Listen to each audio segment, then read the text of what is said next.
Spoštovani kolegi, smo pripravili danes eno dosti, upam, bo dosti zanimiva zadeva. Prva stvar, ki se bomo namen reči, ki je malo provokacije.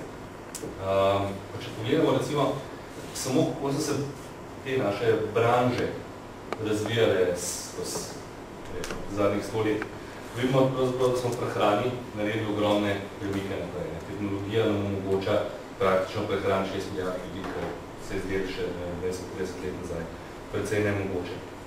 Podobno revolucija se nam je zgodila pri transportu. Transport, kakršen je bil 100 let nazaj, Marko Polo, par ladij, ki so šibale, ker pa sem, je danes vemo, kaj je. Če kupujemo iz celega sveta produkte, zakaj pa lahko kupujemo? Zaradi tega, ker so prišli kontejnerji. Postavitev kontejnerjev ali pa pojav kontejnerjev je omogočil pravzaprav splošen transport blaga iz kjerkoli konca sveta, na kjerkoli konca. In tudi, če pogledamo transport na branže, je temu napredovalo. Včasih so na roko razlagali, danes pa praktično kontejnerska pristanišča, ki so 100% računalniško informatizirane in delajo same. Če je bilo nekoč potrebno 200 do 300 ljudi, če še danes v Indiji je potrebno 200 do 300 ljudi, zato da ladjo zložijo. Recimo Kopro za zlaganje ladje imajo poprečje 4 do 5 ljudi, ki je na celo kontejnersko ladjo zložijo. Če imajo avtomobile, ki ima več. Proizvodna, ista zadeva se je zgodila. Spet, blazno povečanje outputa, blazno znižanje cene, blazen dvig kvalitete teh produktov in storitev, ki jih predvidevamo. Spet, 100 let nazaj, celo morje ljudi, ki so za tekočim trakom sestavljali avtomobile, danes, če pogledate katerokoli avtomobilsko proizvodno linijo, boste večinoma videli odbote gor. Kaj se je pa zgodilo v tej naši branži, v računovodstvu? Nekaj dosti.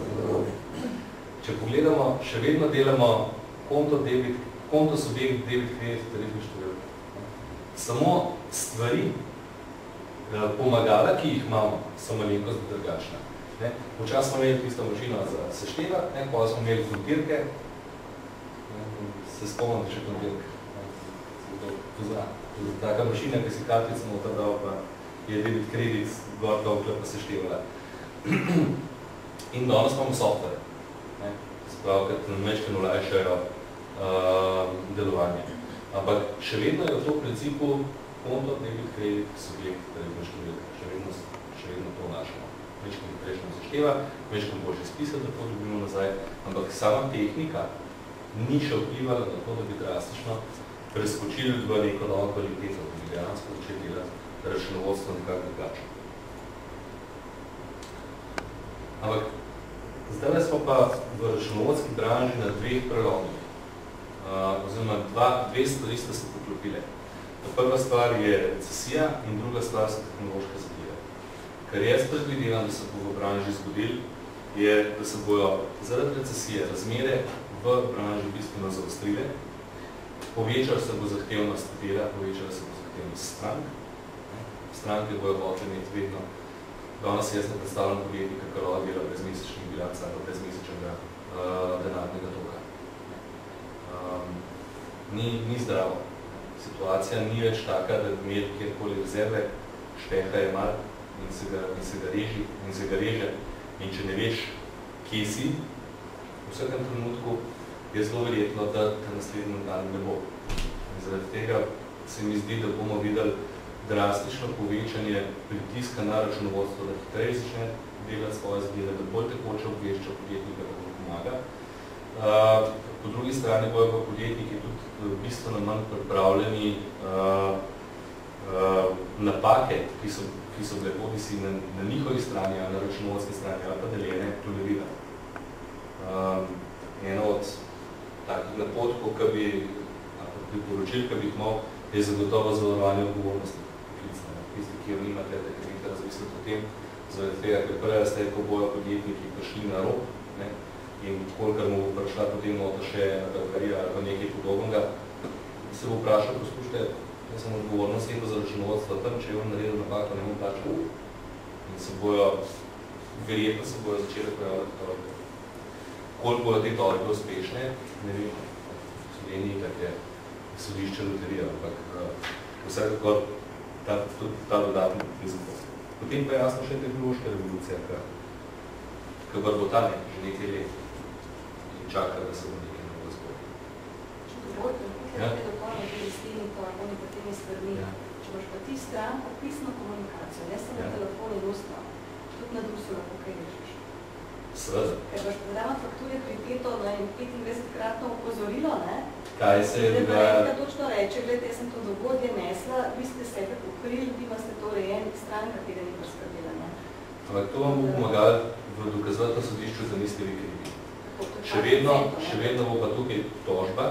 Prvič je problem zaradi tega že zato, ker sama urejenost vašega poslovanja, zato da komunicirate pisno z njimi, zahteva bistveno povečanje stroškov. Tukaj bolj obrneš, to, da si ti s telefonom nekaj izmenjaš, te stane mogoče minuta do pol časa, ali pa 3 minute, te iste zadeve napišeš, stane verjetno 5 minut, pa še 3 replaje. Tako da del se bo, zahtevnost dela se bo višala. Potem, ko pridemo do tožbe, tudi ta nejasnost, če vemo, da prejšnji proces v Sloveniji traja med 5 do 7 let, ker pa je boste znali, ki s temi zadevami pa šli čez, bo 5 do 7 let negotovosti, kaj se bo z vašim servisom dogajalo. In tudi povedam, glede na kvaliteto razsvojanja sodnikov, ki jo imamo v Sloveniji, je zelo verjetno, da boste napravili vstopnico zgubili. Da boste šli na višjem sodišču dejansko dobili pravico, ali pa sploh ne. Če jo ne boste, če ima tisti podjetnik mogoče boljš pozna sodnica, bo kar pravi, ker se nažalost ne pozgodi, se lahko zgodi, da boste sodbo vlekli 10 do 15 let na evropskem sodišču. Kaj pomeni 10 let živeti z skrilom na glavi, je pa zoprno. To so recimo B pa C stvari, ki se lahko dogajajo. Bistveno, A pa B zadeve sta pa druge. Ta prva stvar, ki jo bomo videli, bo boom računovodskih servisov. V vsaki krizi, če pogledate, pravzaprav krivulja števila računovodskih servisov zraste. Zakaj? Zaradi tega, ker ljudje, ki so odpoščeni nekje, naredijo samo zaposlitev, dobijo še 4000 evrov od države, zato da to naredijo. Druga varianta, zato ker jim v Gorenju nižajo plače, imamo tam ne vem koliko računovodki, ki bojo odprli popoldansko obrt zaradi tega, da bojo poskušali nekaj. Potem tretja stvar, ki jo bomo videli, je diversifikacija ostalih dejavnosti. Zato ima davčno svetovanje ali pa pravno svetovanje ali pa ustanovljanje firm, bo zelo verjetno hotel komplementirati svojo ponudbo tudi za nudenje računovodskih storitev. Kar pomeni, da igralci, ki so bili do zdaj recimo v določeni niši, strogo davčno svetovanje, bojo verjetno utegnili svoje operacije tudi in zaradi tega po več računovodskih servisov. Poleg tega je pa tudi pravzaprav, to pa v zadnjem času opazimo, vedno več teh globalnih ali pa vsaj evropskih firm začenja odpirati svoje podružnice tukaj v Sloveniji. In zoprna zadeva teh tujcev pa je, da imajo ponavadi veze s centralo. Kar pomeni, da če imamo mi enega Franz Gruber GmbH, ki ima tudi svojo poslovalnico v Sloveniji in da če ga dela Hojšman in Zolbach iz Dunaja, večja računovodska firma, je zelo verjetno, da ga bo delala tudi tukaj. To so pa, nažalost, tiste firme, ki so verjetno vaši najboljši klienti. Tujci običajno ni problem s plačili, pripravljeni so plačevati ceno storitve, pripravljeni so plačevati tudi premium storitve, ki vam največ ponese. Zaradi vseh teh zadev bo konkurenca na vašem segmentu bistveno večja. To se bo pa nujno prelil pravzaprav v cenovne vojne. Pritiski na ceno bojo hudi. Najbolj se bojo začeli pojavljati v spodnjem segmentu. V teh mikropodjetjih, samostojnih podjetnikih, popoldanskih obrteh in tako naprej. Tukaj noter se bojo začele cene spuščati in paušalizirati. Paket računovodenja za malega podjetnika za 75 evrov na mesec.